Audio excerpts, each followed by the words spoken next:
दोस्तों, मैं आचार्य गजराज सिंह आर्य वेद वाचस्पति आज आपके समक्ष उज्जयी प्राणायाम को लेकर के आया हूँ। अर्थात मैं आज आपके साथ उज्जयी प्राणायाम के संबंध में बातचीत करूँगा। जैसा कि मैंने पहले भी आपको बताया कि जिस प्रकार से अग्नि में तपकर सोना चांदी आदि सभी धातुएं निर्मल हो जाती हैं, उसी प्रकार प्रतिदिन प्राणायाम करने से शरीर में रहने वाले सभी रोग दूर हो जाते हैं, अर्थात आंतरिक शरीर की शुद्धि हो जाती है। शरीर के अंदर जो भी रोग होते हैं वो दूर हो जाते हैं। गले के अंदर भी कुछ रोग आ जाते हैं, जैसे टॉन्सिल हो जाते हैं, थायराइड बढ़ जाती है। तो इन थायराइड और गले के रोगों को दूर करने के लिए जो प्राणायाम सबसे अधिक लाभप्रद है वह है उज्जयी प्राणायाम। सबसे पहले हम किसी भी एक आसन में, पद्मासन, सिद्धासन या सुखासन में बैठेंगे और अपने हाथों की उंगलियों की एक कोई मुद्रा बनाएंगे। पहली उंगली और अंगूठे के अग्रभाग को मिला करके बाकी 3 उंगली सीधी रखेंगे, ये ज्ञान मुद्रा। इस पहली उंगली को अंगूठे के मूल में लगा देंगे और अंगूठे से उसको दबा लेंगे, बाकी उंगलियां सीधी, इसको वायु मुद्रा।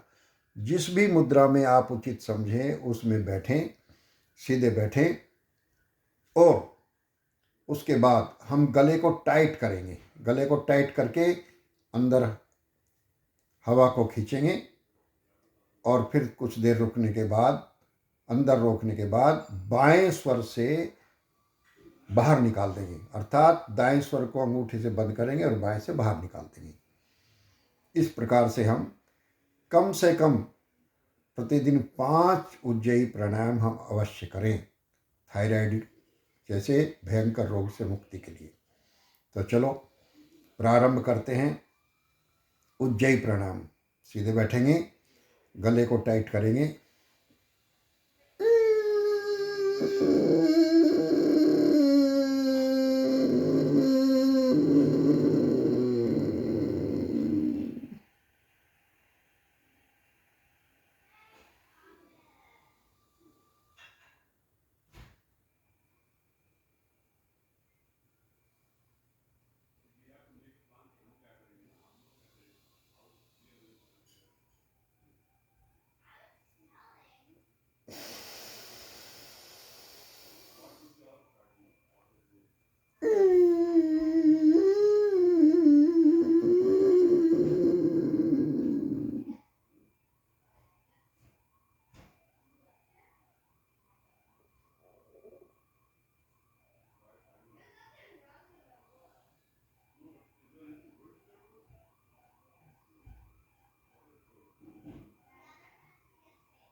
तीन चार लंबे गहरे सांस लेंगे।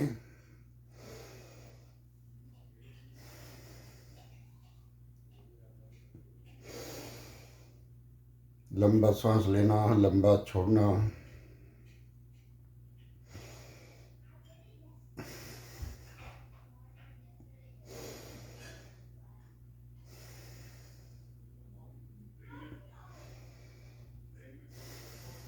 गले की मालिश कर लेंगे।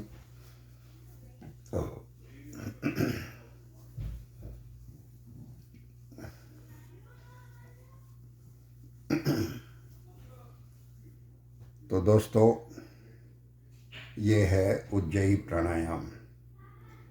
गले को टाइट करके सांस को अंदर लिया जाता है और फिर यथा सामर्थ्य रोकने के बाद दाएं स्वर को दाएं अंगूठे से बंद करके बाएं से लंबा गहरा करके बाहर निकाल दिया जाता है। इस प्रकार हम कम से कम 11 से 21 बार करें जो थायराइड रोग से ग्रसित हैं। तो कुछ समय तक यदि आप अभ्यास करेंगे तो ये रोग अपने आप दूर हो जाएगा, अर्थात इस थायराइड रोग से आप मुक्त हो जाएंगे। इस प्राणायाम को करते समय एक बात अवश्य ध्यान रखें हम कि इस प्राणायाम को करते समय हम बंधों को भी प्रयोग करें, बंध भी लगाएं। बंध 3 प्रकार के हैं। एक होता है मूल बंध, नाभि के नीचे के हिस्से को, गुदा द्वार को ऊपर खींचना। नाभि के नीचे हिस्से को और गुदा द्वार को ऊपर खींच के रखना, इससे मूलबंध लग जाता है। यह मूलबंध कुंडली जागरण के लिए भी लाभप्रद माना गया है। अर्थात कुंडली जागरण के लिए मूलबंध का लगाना अति आवश्यक माना गया है। दूसरा है उड्डीयान बंध। जब हम मूलबंध लगा लेंगे तो फिर ये जो यहाँ छाती से नीचे जो गड्ढा है पेट और छाती के बीच में, इसको हम पेट को अंदर को खींचेंगे, मूलबंध लगाने के बाद पेट को भी अंदर खींचेंगे तो ये उड्डीयान बंध लग जाता है। और फिर श्वास भरने के बाद फिर हम ठोड़ी को छाती पर लगा देते हैं। तो ठोड़ी को छाती पर लगाने से जालंधर बंध लग जाता है। अर्थात गुदाद्वार को ऊपर खींच के रखने से मूलबंध, पेट को अंदर खींच कर रखने से उड्डीयान बंध, और श्वास भरने के बाद ठोड़ी को छाती से लगा कर रखने से जालंधर बंध लग जाता है। तो जब हम गले को टाइट करके लंबा गहरा श्वास भरते हैं और श्वास भरने के बाद यथा सामर्थ्य रोकते हैं, तो उस समय हम श्वास भरते हुए पहले मूलबंध लगाएं, फिर उड्डीयान बंध लगाएं और अंत में जालंधर बंध लगाकर रखें। फिर जितनी देर अंदर हम रोक सकते हैं श्वास को, उतनी देर जब रोकने के बाद जब श्वास रोकना मुश्किल हो जाए तो ठोड़ी को ऊपर किया और फिर दाएं स्वर को बंद किया दाएं हाथ के अंगूठे से और बाएं स्वर से बाहर निकाल दिया। इस प्रकार से हम कम से कम 11 से 21 बार थायराइड के रोगियों को इस उज्जयी प्राणायाम को अवश्य करना चाहिए। फिर मैं आपको ये दोहरा रहा हूँ कि इस प्राणायाम को करते समय हमें तीनों बंध का भी प्रयोग करना चाहिए। अर्थात गुदाद्वार और नाभि के नीचे के हिस्से को ऊपर खींच के रखते हैं तो वो मूल बंध लगता है, पेट को अंदर खींच के रखते हैं तो उड्डीयान बंध लगता है, और छाती से अपनी ठोड़ी को नीचे सटा कर रखने से जालंधर बंध लगता है। और श्वास निकालते समय हम श्वास निकालने से पहले ठोड़ी को ऊपर रख लेते हैं, अर्थात जालंधर बंध को खोल लेते हैं तो श्वास फिर अंदर ले सकते हैं। इस प्रकार से हम इस उज्जयी प्राणायाम को अवश्य करें, क्योंकि आमतौर पर देखा गया है कि आजकल किसी भी उम्र के व्यक्ति को, लेडीज और जेंट्स को, इस थायराइड रोग से परेशान होना पड़ रहा है।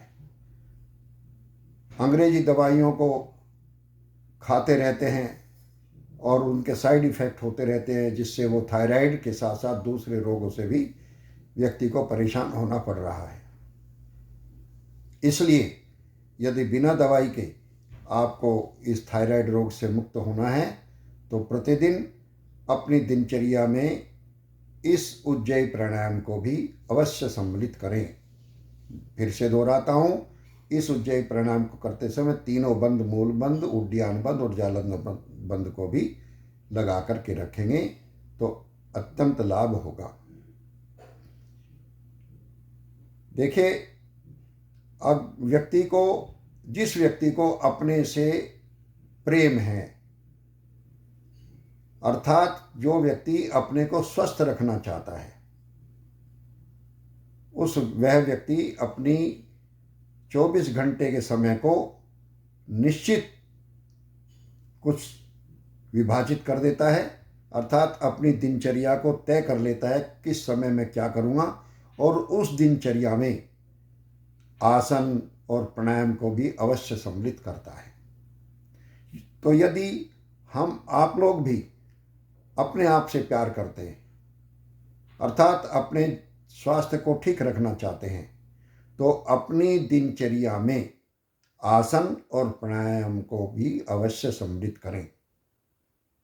जैसा मैं पहले भी आपको बता चुका हूँ कि सबसे पहले हम भस्त्रिका प्राणायाम करें, भस्त्रिका प्राणायाम के बाद कपालभाति करें 15-20 मिनट, फिर 15-20 मिनट अनुलोम विलोम प्रतिदिन अवश्य करें।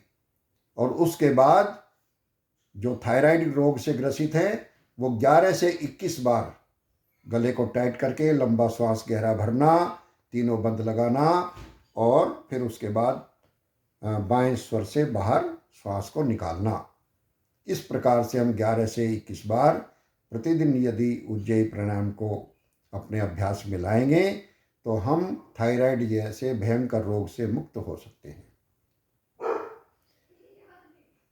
हम वीडियो इस प्रकार के बहुत सारे देखते रहते हैं, कहीं पढ़ते भी रहते हैं, किताबें भी पढ़ते हैं, दूसरे हमें इस विषय में बताते भी हैं, हम जानते भी हैं, हम दूसरों को बताते हैं, लेकिन अपने आचरण में अर्थात अपने प्रयोग में इन बातों को नहीं लाते। जब तक हम इन बातों को जो हम जानते हैं, पढ़ते हैं, सुनते हैं, अपने व्यवहार में नहीं लाएंगे तो उससे होने वाले लाभ हमें प्राप्त नहीं हो सकेंगे। मैं हमेशा जैसे कहता हूँ, तालाब के किनारे पर बैठ करके तालाब के अंदर भरे हुए पानी का तापक्रम का हमें अनुमान नहीं हो सकता जब तक के उस पानी में हम नहीं उतरेंगे। पानी में उतरने पर पता लगता है कि उस तालाब का पानी ठंडा है, गर्म है या समान है, शीतोष्ण है। और जब उस तालाब में उतरने के बाद हम डुबकी लगाते हैं तब महसूस करते हैं कि डुबकी लगाने का कितना आनंद प्राप्त होता है। मेरे कहने का तात्पर्य है कि जब हम पढ़ते हैं, जानते हैं, सुनते हैं, देखते हैं, जब तक हम उन बातों को अपने आचरण में, व्यवहार में नहीं डालेंगे, तब तक उन बातों का क्या लाभ होता है, नहीं होता है, सही है या गलत है, उसका हम अनुभव नहीं कर सकते। इसलिए